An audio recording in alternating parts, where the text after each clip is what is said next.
All right, guys, welcome back. Today I'm talking about the Christopher Ward 12, specifically the 36 millimeter.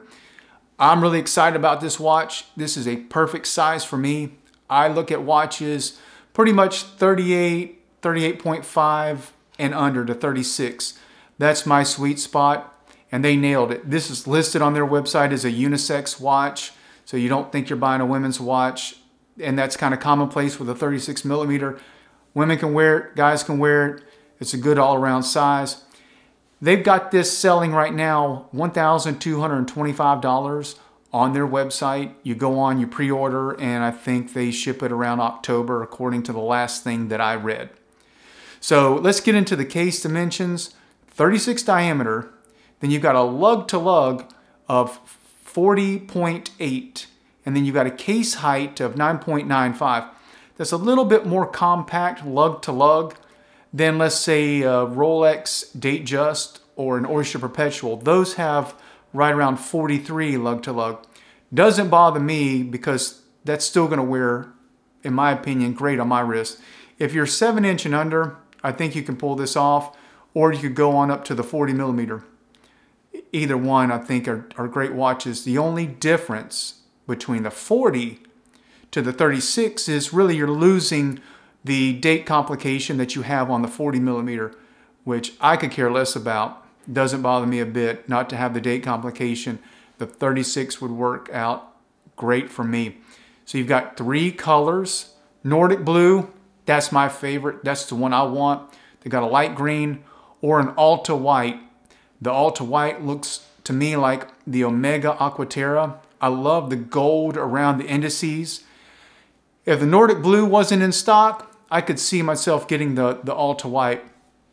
I love this watch. I love both those colors. I think they're killer. So you got a stainless steel case.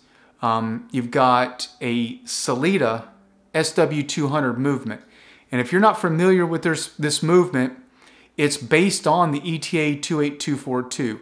Sellita and ETA used to work together, both Swiss companies, but ETA is not giving up their movements anymore to any other companies. They're keeping it all in-house to all Swatch Group brands. So Sellita is supplying tons of movements to tons of manufacturers. You don't need to worry about it. I've had, I think, 3 Sellita movements. I've got one right now in my Glycine, an SW200. Great movement. You can't complain about it. I think you'll love it. What I also love about this watch is how they combined several brands, several designs that I like. It's like they took the PRX, the Royal Oak, and the Aquaterra, and they chucked them all in a blender and mixed it up, and they came out with this watch. The dial detail is killer with that Christopher Ward logo. I like that it's a little more texture than the PRX had. I love that the indices kind of have a little bit of the Omega Aquaterra look, and then the case has some of that Royal Oak design. Just an awesome design that they put together on this watch. I think if you're looking at a PRX, man, I would step it up to this. I would rather have the Sellita SW200 movement than the Powermatic. I'm just saying that because the SW200 can be worked on by any watchmaker because it's essentially an ETA 28242. So you can take it anywhere.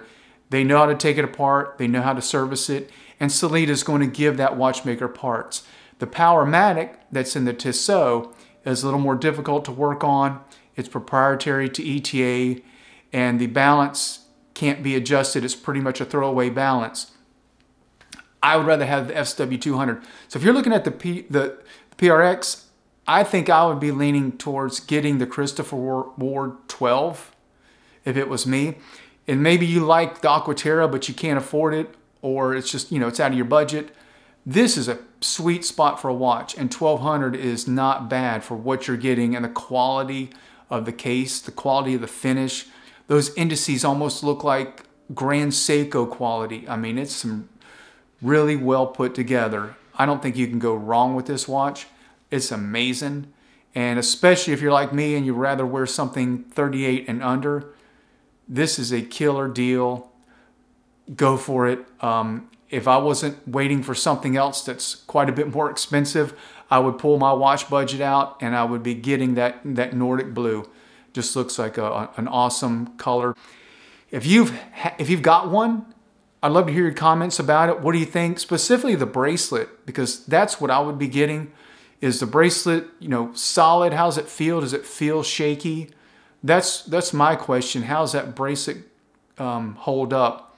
But I'd love to see your comments below if you've got one and what you think. And are you on the wait list to get one? Tell me about it, that you're picking it. Why'd you pick it? And what were some other watches you were considering? And again, as always, I appreciate you tuning in to Cold Pizza Watch Reviews.